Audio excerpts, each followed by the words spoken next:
وعلیکم السلام ورحمۃ اللہ تعالی وبرکاتہ۔ نحمده ونصلي ونسلم على رسوله الكريم الحمد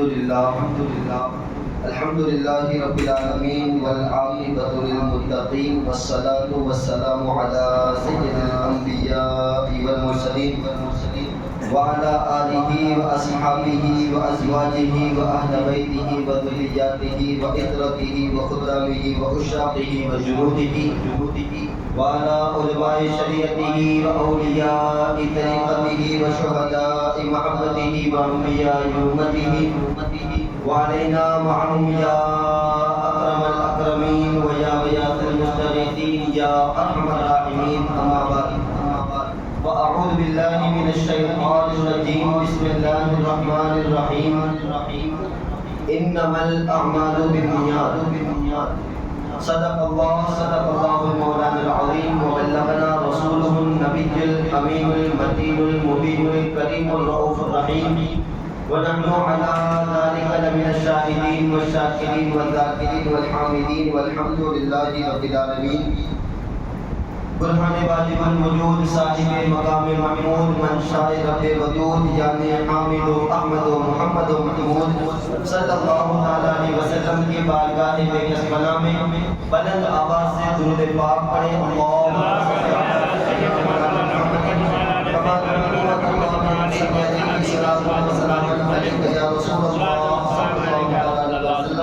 ایک مرتبہ نبی آل نبی اور اصحاب نبی پر درود پاک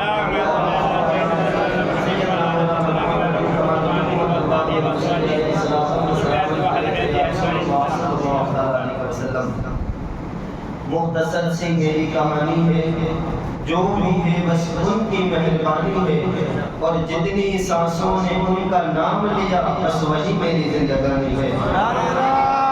حضرات محترم، خطبہ مسلمہ کے بعد میں نے ایک حدیث مبارکہ کو پڑھنے کا شرف حاصل کیا. اللہ کے رسول صلی اللہ علیہ وسلم ارشاد فرماتے ہیں انما الاعمال بالنیات، اعمال کا دار و مدار نیتوں پر ہے. اسی ایک حدیث مبارکہ کے اندر صوفیہ کرام فرماتے ہیں کہ آدھا دین آ گیا ہے. آدھا دین صرف ایک حدیث مبارکہ میں. کیا مطلب؟ آدھا دین ایک حدیث مبارکہ میں. اب حدیث پاک کے مفہوم کو سمجھنے کی ضرورت ہے. اللہ کے رسول فرماتے ہیں کہ بندہ مومن جب سے شعور کی منزل پر پہنچتا ہے، اگر وہ کچھ نہ کرے اپنی نیت کو بھی اگر سدھار لے نا، صرف اپنی نیت کو سدھار لے تو جنت میں جانے کے لیے یہی کافی ہے. صرف نیت کو سدھار لے. بندہ کچھ بھی عمل کرے، کوئی بھی کام کرے، اگر نیت صاف ہے تو اس کا وہ عمل مقبول. اگر نیت صاف نہیں تو عمل مقبول نہیں ہے. ایک بات سمجھیے کہ ایک شخص ہے، وہ قیامت کا منظر آپ نے بہت بار سنا ہوگا نا. ایک شخص ہوگا جس کا نام اعمال جب تولا جائے گا تو صرف ایک نیکی کی کمی ہوگی جنت میں جانے کے لیے. ایک نیکی. تو وہ رب سے کہے گا میرے رب مجھے تھوڑی سی مہلت دے دے. میدان قیامت میں میرے دوست بھی ہیں، میرے پڑوسی بھی ہیں، میرے پیر و مرشد بھی ہیں، سب کے سب ہیں. میدان قیامت میں کسی کے بھی پاس جا کر کے ایک نیکی تو لے آ سکتا ہوں. رب فرمائے گا جا، یہ قیامت کا میدان ہے، اگر ہو سکے تو تجھ سے نیکی لے کر کے آ. وہ بندہ جائے گا، اپنی ماں کے پاس جائے گا اور کہے گا ماں مجھے جنت میں جانے کے لیے ایک نیکی کی ضرورت ہے، بس ایک نیکی دے دے. ماں کہے گی کہ تو کون ہے؟ تو کون ہے؟ میں تجھے نہیں پہچانتی.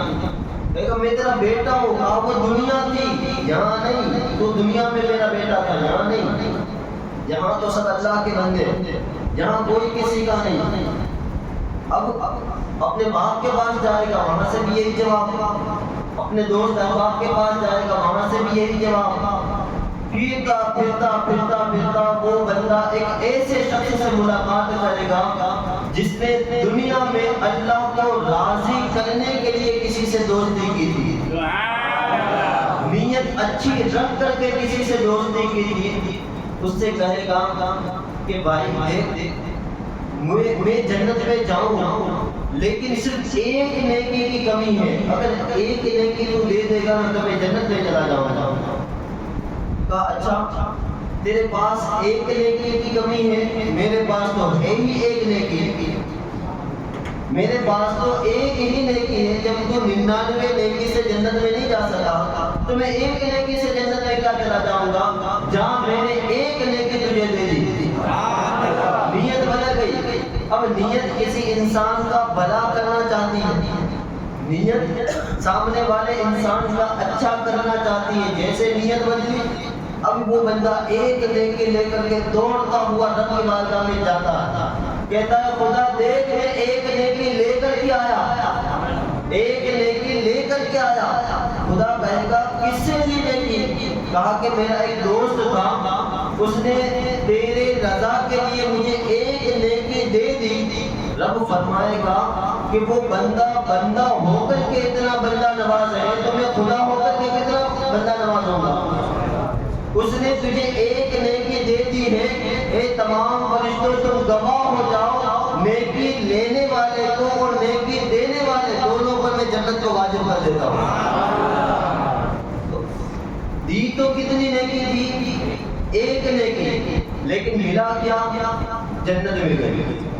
ایک نیکی دینے سے جنت مل گئی۔ تو اعمال کا دار و مدار نیتوں پر ہے۔ اسی طرح رمضان المبارک کا جب مہینہ آتا ہے تو ہمارے یہاں پر سفید حضرات بھی آتے ہیں، کوئی مدرسوں کے چندوں کے لیے آتا ہے، کوئی مسجد کے چندے کے لیے آتا ہے، ہم الحمدللہ انہیں چندہ دیتے ہیں، اور انشاءاللہ جو مدرسے اہل سنت سے تعلق رکھتے ہیں وہ کسی گاؤں کے مدرسے نہیں بلکہ وہ ہم سنیوں کے مدرسے،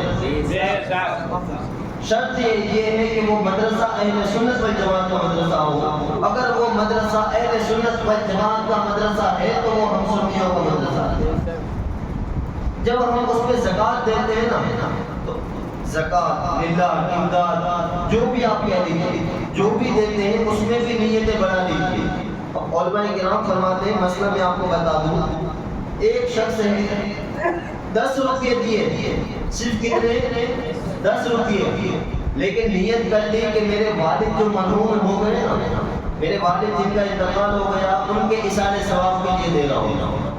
اسی طرح میری والدہ کا انتقال ہو گیا، میرے دادا دادی نانا نانی کا انتقال ہو گیا، ان کے لیے دے رہا ہوں۔ اسی طرح مدرسوں میں بچے جو پڑھتے ہیں ان کے لیے دے رہا ہوں۔ اسی طرح جو کہ اہل سنت والجماعت کا مدرسہ اسی لیے دے رہا ہوں۔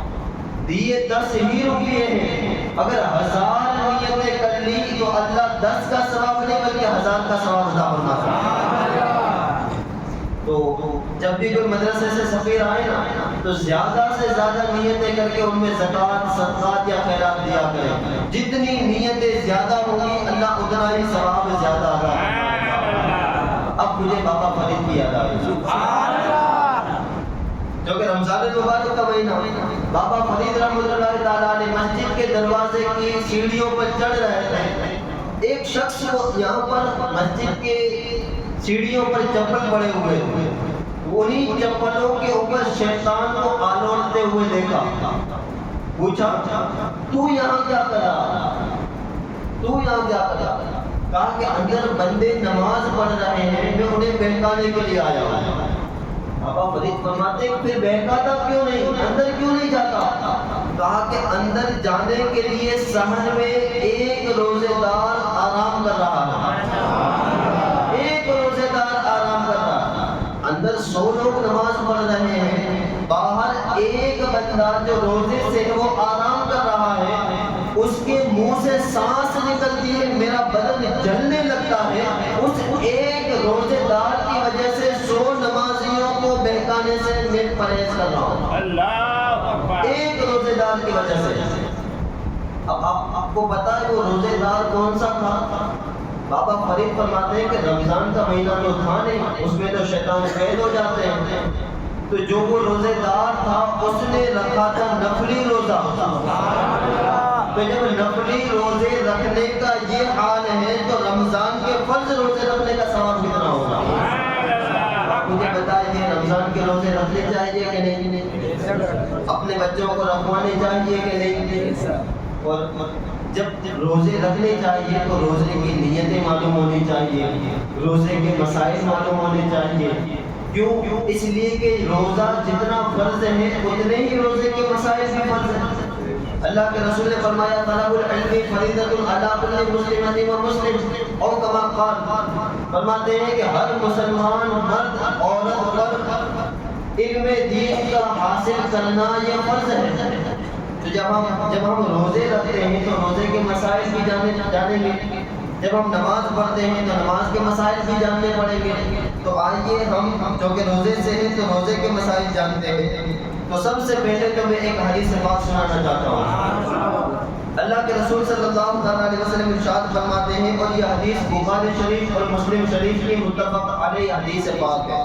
اللہ کے رسول فرماتے ہیں کہ جس انسان نے بھول کر کے کھا لیا یا بھول کر کے پانی پی لیا تو اس بندے کا روزہ ٹوٹتا نہیں ہے, اس لیے کہ اس بندے نے خود نہیں کھایا بلکہ اللہ نے اسے کھلایا. اب یہاں پر ایک مسئلہ سمجھیے, ایک نازک سی بات میں کہنے چلا ہوں. کبھی کبھی ہمارا دماغ ہے نا بہت زیادہ گرم ہو جاتا ہے. مثال کے طور پر ہمارے اپنے بچے نے روزہ رکھا ہے اور ہم نے دیکھ لیا کہ وہ پانی پی رہا ہے. حالانکہ بچوں کا ایسا ہوتا ہے کبھی کبھار بھول جاتے ہیں, جو کہ ایک عادت سی ہوتی ہے. جب بھی مسجد میں آئے مٹکے کے پاس گئے پانی پی لیا, ایک عادت ہوتی ہے. تو رمضان کے روزے رکھے یا کوئی اور روزہ رکھا, وہ ایک بچہ آیا مسجد میں اور اپنے معمول کے مطابق مٹکے کے پاس گیا پانی پی لیا, تو اس کے باپ یا چچا وغیرہ نے دیکھ لیا تو فوراً ڈانٹ دیا, پتہ نہیں چلتا تجھے روزے سے ہے تو تیرا روزہ ہے تو پانی پیتا ہے, ڈانٹ کر کے. یہ صحیح طریقہ نہیں. کیوں؟ اس لیے کہ وہ بھول کر کھا رہا, بھول کر پانی پی رہا تھا. اور حدیث پاک میں آیا ہے کہ جو بندہ روزے کی حالت میں بھول کر کے پانی پیے تو وہ خود نہیں پیتا بلکہ اللہ پلاتا ہے. تو جب اللہ پانی پلائے تو ڈانٹنے والے ہم کون؟ مسئلے کو سمجھنے کی ضرورت ہے. جب اللہ پانی پلا رہا ہو تو ہم ڈانٹنے والے کون؟ ہاں, اگر آپ کو اس کی اصلاح کرنی ہے تو نرم لہجے کے ساتھ کہ آپ کا تو روزہ نہیں ہے غالباً, تو اس کو یاد آ جائے گا ہاں میرا تو روزہ. اچھی نیت کے ساتھ, اگر ہم نے اچھی نیت کے ساتھ اس کو یاد دلایا تو انشاءاللہ العزیز اس اچھی نیت کا ثواب بھی ہمیں معلوم ہوگا اور اچھی نیت کا ثواب بھی ہمیں ملے گا. اسی طرح اب دیکھیے, اگر کسی بندے نے بھول کر کھایا یا بھول کر پانی پیا تو روزہ نہیں ٹوٹا, خواہ وہ روزہ فرض ہو یا نفل ہو, یا روزے کی نیت سے پہلے یہ چیزیں پائی گئی یا روزے کی نیت کے بعد یہ چیزیں پائی گئی. ہاں, جب یاد دلانے پر اگر یاد نہ آئے, یاد دلانے پر یاد نہ آئے کہ وہ روزے دار ہے تو اب وہ روزہ فاسد ہو جائے گا, بشرطے کہ یاد دلانے کے بعد یہ افعال واقع ہوئے ہوں. مثال کے طور پر کوئی بندہ بھول کر پانی پی رہا, گلاس اس کے منہ میں ہے اور آپ نے اسے یاد دلایا کہ بھائی تیرا روزہ ہے, تو وہ سوچ رہا ہے کہ کیا میرا روزہ ہے اور پانی بھی پی رہا, سوچ بھی رہا ہے پانی بھی پی رہا ہے, تو ایسی حالت میں روزہ ٹوٹ جائے گا. اس لیے کہ جتنا پی چکا تھا وہ تو بھول کر کے تھا, لیکن یاد دلانے کے بعد جو پیا وہ اس کا اپنا قصور تھا. ایسی صورت میں روزہ. سمجھ میں آیا مسئلہ؟ دیکھیے دوسرا مسئلہ.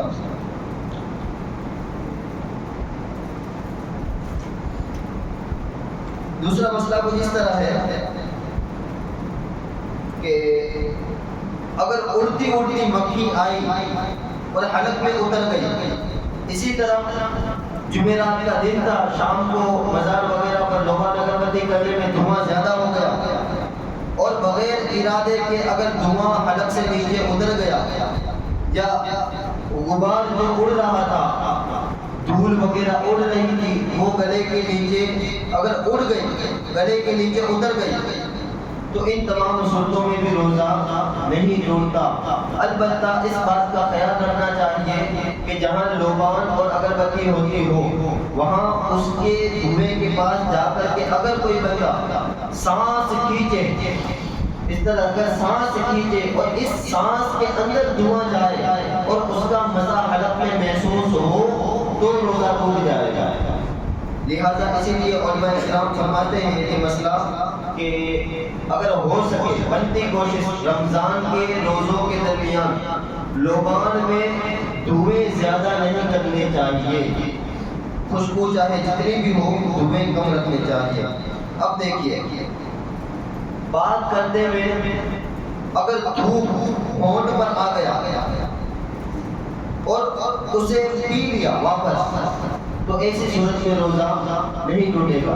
اسی طرح کبھی کبھی ایسا بھی ہوتا ہے، یہ ریڈ گیس ہے لیکن مسئلہ سمجھنے کے لیے، کبھی کبھی ایسا ہوتا ہے کسی انسان کی عادت ہوتی ہے کہ بات کرتے کرتے اسے لال ٹپکتی ہے، ایسا دیکھا ہے آپ نے؟ لال ٹپکتی، اور وہ ہوتے بھی کچھ ایسے ہیں انسانی فطرت گوارا تو نہیں کرتی لیکن مسئلہ ہے تو بتانا پڑے گا۔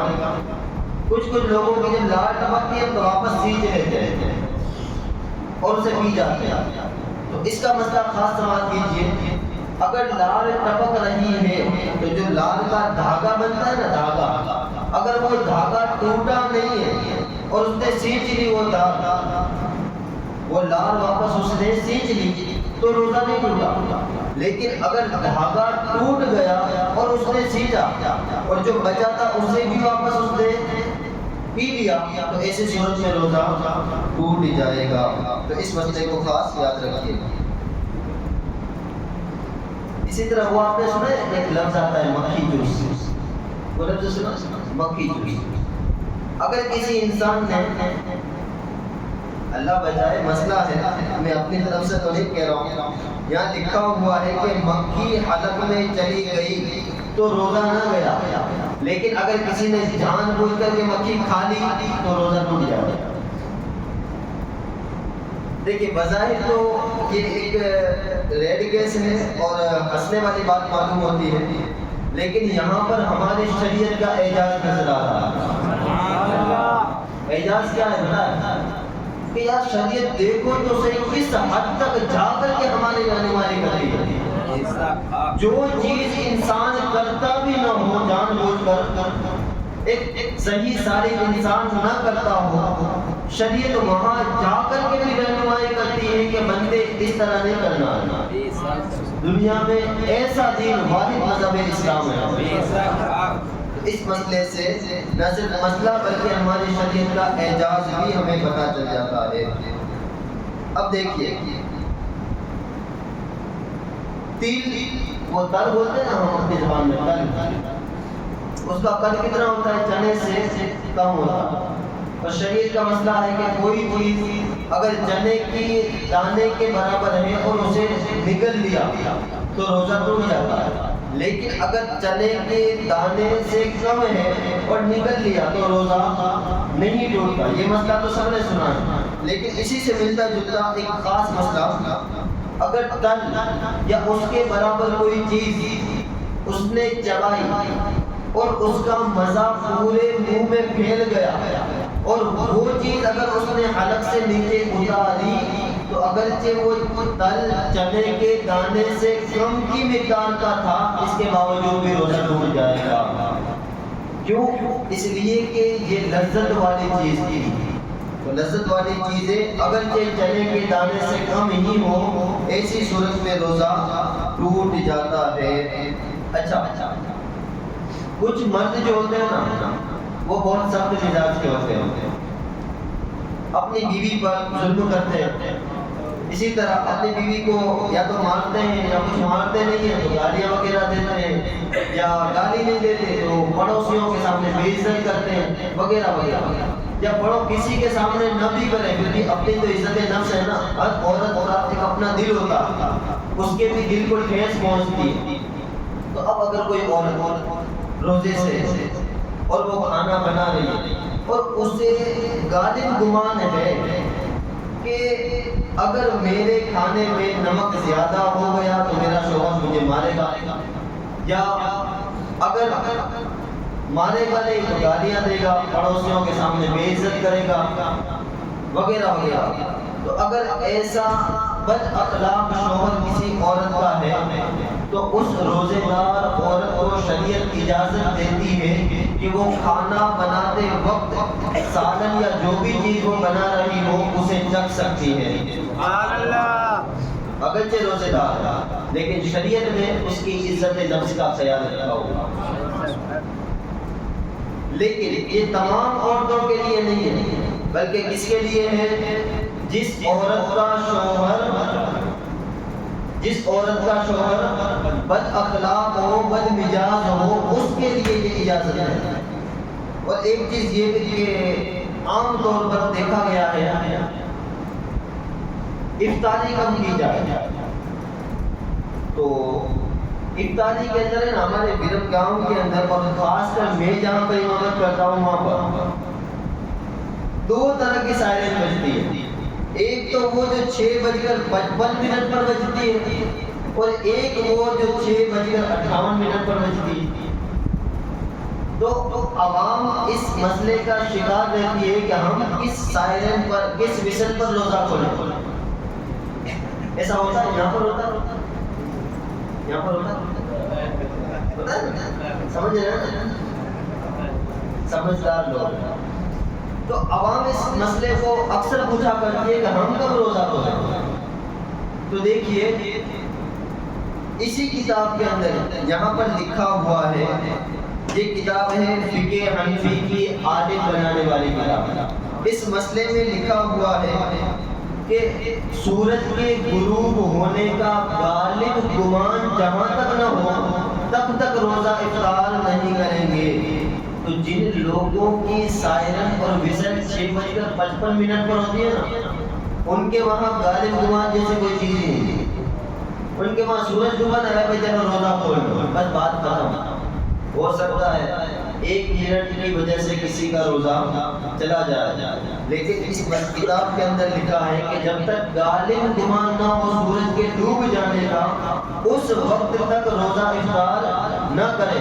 تو یہی وجہ ہے کہ ان کی سائرن 3 منٹ پہلے اور ہماری سائرن 3 منٹ کے بعد بجتی ہے۔ تو ہمیں کب روزہ کھولنا ہے؟ غالب گمان ہو جانے پر، اور غالب گمان ہونے پر ہماری سائرن بجتی ہے۔ تو ہمیں روزہ اس وقت کھولنا ہے جب 6:58 ہو۔ 1-2 منٹ میں کیا چلا جاتا ہے؟ اچھا، لوگ یہاں پر یہ بھی کہتے ہیں، جب ہم کہتے ہیں کہ 1-2 منٹ میں کیا چلا جاتا ہے، تو لوگ کیا کہتے ہیں پتہ ہے؟ ارے یار افطاری میں حدیث پاک ہے کہ افطاری جلدی کرو ورنہ روزہ مکروہ ہوتا ہے۔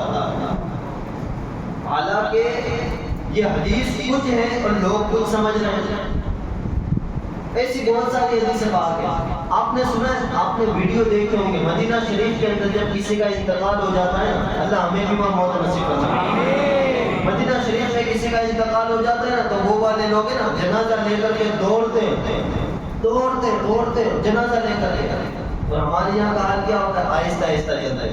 اگر تھوڑا اور بھی تیزی سے چلا جائے نا تو پیچھے سے آواز آنے لگتی ہے، بھائی میت کو جھٹکے لگ رہے ہیں، آہستہ چلو۔